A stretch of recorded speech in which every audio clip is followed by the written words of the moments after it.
Yang kedua, sholawat malaikat kepada para nabi Allah dengan cara apa? Selalu menjaga, turut mendampingi sampai akhir visi dan misinya. Dan yang ketiga, sholawat umat kepada nabinya merupakan bukti rasa sayang kita dan cinta kita kepadanya.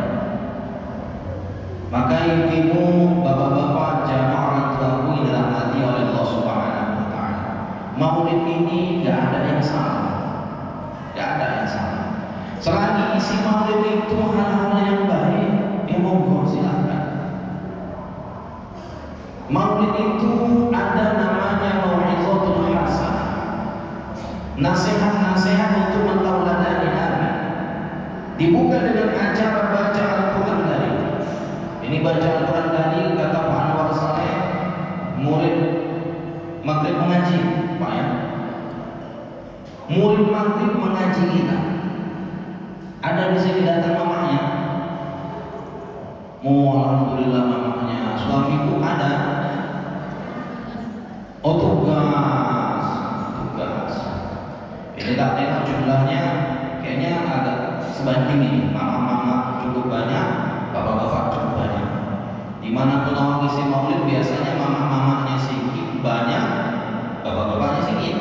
Tapi alhamdulillah di sini sebanding. Mudah-mudahan ini menjadi saksi di hadapan Rasulullah bahwasanya kita lah umat yang senantiasa merindukan beliau dan butuh syafaat beliau. Bapak Ibu jamaah orang tua yang dirahmati oleh Allah Subhanahu wa Ta'ala, apa hari ini yang mau kita teladani dari Rasulullah? Pertama, yang mau kita teladani itu adalah semangatnya ibadah. Semangatnya ibadah Bapak Ibu jamaah sekalian. Rasulullah dalam kondisi apapun dia tetap ingat kepada Allah. Nah kita hari ini mungkin bisa mencontoh hal itu.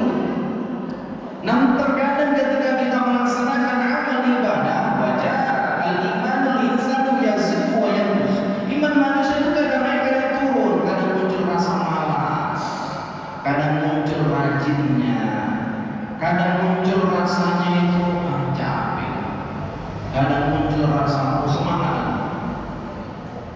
Apalagi kalau ada yang namanya bulan puasa, sholat tarawih. Di sini tarawih berapa rakaat? 23. Banyak kali mama-mama aku tengok kalau ada 23, imamnya pun ditanda-tanda orang ini Pak. Tengokinya imamnya, oh awak itunya imamnya pindah lagu jam sebelah, pindah ke sana. Ditanya sama anaknya, mama kok pindah sholatnya? Iya, imamnya awak itu. Dengerin nanti kalau kau sholat situ. Jangan mungkin bacaannya, takbirnya cuma bulan. Banyak kali kayak gitu. Kayak mana? Kita hari ini harus ikhlas. Siapapun yang imam di depan, siapapun yang mimpin sholat kita, udah nikmati aja. Sama halnya dengan hari ini. Kalau tidak ada hidayah dari Allah, pasti kita hari ini berat untuk hadir ke acara ini. Tapi karena ada diketuk pintu hati kita sama Allah, ketuk satu persatu, datang ke tempat ini bukan ada yang membayar, tetapi panggilan hati kita, panggilan hati kita. Maka semangat kita beribadah kepada Allah Subhanahu wa Ta'ala hari ini kita perbaiki sama-sama. Masjid ini tidak akan bisa berjalan dengan baik sama programnya kalau tidak didukung oleh masyarakatnya. Dan masjid ini tidak akan banyak yang sholat di dalamnya kalau seandainya manajemen masjidnya tidak dikelola dengan baik. Contohnya Ustaz, contohnya ya imam tadi. Carilah imam itu yang muda, baik bacaannya, merdu suaranya. Paling kalau ada malam-malam terakhir Ramadan, kadang imam-imam cadangan yang masuk. Mama-mama pun udah sibuk, Lailatul Bakar mikirin kue. Sibuk, nggak sempet lah. Kadang kalau di bawah 23 juta, tempat saya 23 juta. Tetapi mama-mamanya seringkali ngitung-ngitung. Udah dapat 8 rakaat pulang dia, udah apa aja, witirnya di rumah. Ada yang kayak gitu.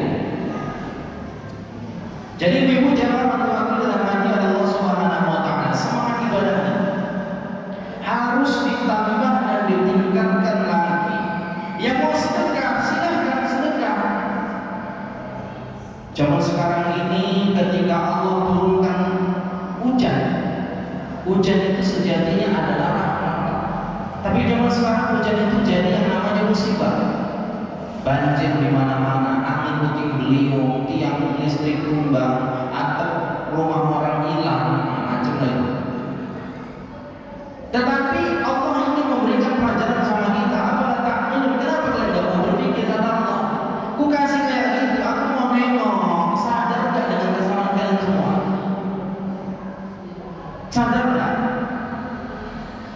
Maka contoh Rasulullah, apapun yang terjadi, kondisinya tetaplah ingat kepada Allah. Tapi saat aku berdiri tegak mengerjakan ibadah salat, ya duduk. Tak bisa duduk berbaring, tak bisa berbaring isyarat, tak bisa isyarat. Gimana bu? Ya disolatkan nggak usah, isyarat pun nggak iso, iya kan? Nah itu Rasulullah. Yang mau kita contoh dari Rasulullah lagi apa? Jadi orang tua yang panutan untuk anak-anaknya. Nah ini yang paling penting. Ini Medan ini bu, Medan ini. Kasih tahu gak sama ini? Medan ini kriminalitasnya nomor 1 sekarang di Indonesia. Kenapa demikian? Kurangnya peran orang tua. Kurang peran orang tua zaman sekarang Pak. Zaman sekarang kalau anak gadisnya jam 12 malam gak pulang Pak, banyak mama-mama selalu bapak-bapak santai, yang penting tahu pergi sama siapa, yang penting tahu nanti pulang itu aman. Tapi coba kalau kucing anggoranya hilang, kucing anggora hilang, sibuk nyari, nis, nis, dipanggil namanya kalau ada namanya. Lebih sayang lagi sama kucing daripada sama anak gadisnya. Anak rajanya hari ini sibuk dengan kesibukan mereka masing-masing. Tetapi kita harus selaku orang tua, didiklah anak kita dengan ilmu agama. Niscaya kita selamat. Ajarkan sholat. Sholat ini awalnya itu terpaksa.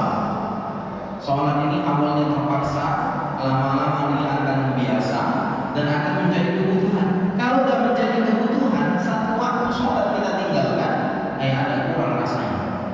Satu waktu sholat yang kita kerjakan macam tidak sempurna, ada yang kurang gitu. Makanya jadikanlah sholat itu sebagai suatu kebutuhan, bukan sekedar kewajiban. Kalau orang yang hanya menganggap sholat itu hanya sekedar kewajiban, habis sholat habis. Makanya jangan pernah heran Bapak Ibu jamaah sekalian, kalau seandainya ada orang sholat 5 waktu, setiap dengar azan Allahu Akbar, wudu di rumah ataupun ke masjid, ambil kenahnya sholat di musola rumah. Tapi ketika jumpa sama tetangga masih juga masih juga.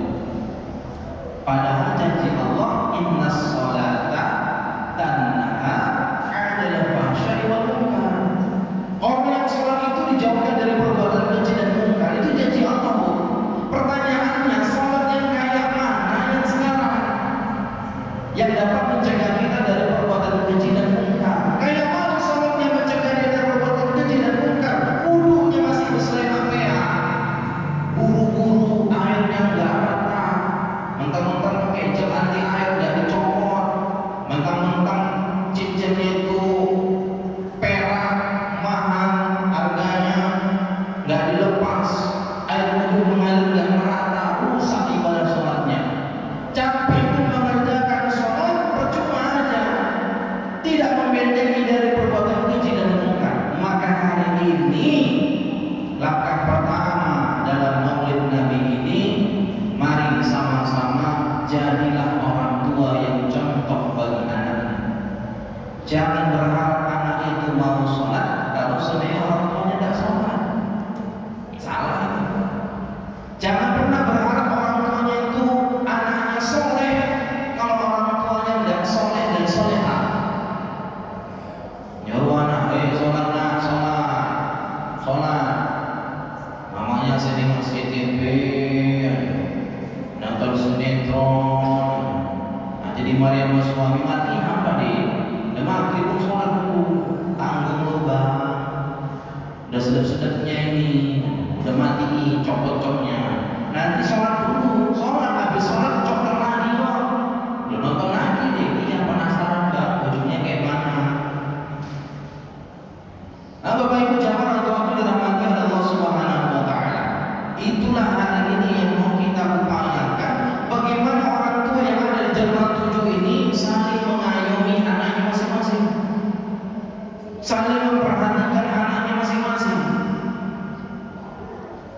Kenapa demikian? Karena pemuda zaman sekarang akhlaknya itu miris Ibu, miris. Zaman sekarang pemuda kita akhlaknya itu minim. Padahal diutusnya Rasulullah, innama bu'itsu liutamima makarimah akhlak. Maka untuk menyempurnakan akhlak. Yang awalnya nggak tahu sholat, ajari sholat. Yang awalnya setiap bayi perempuan lahir dibunuh, dikubur hidup-hidup, diutus Rasul selamat ibu-ibu semua. Coba, andaikan Nabi Muhammad nggak diutus, mungkin kami yang sholat ini laki-laki semua. Rumah makan yang masak laki-laki semua, nyuci baju jemur laki-laki semua. Setiap bayi yang lahir perempuan dikubur. Tapi karena ada Rasulullah, selamatlah ibu. Kami juga gitu.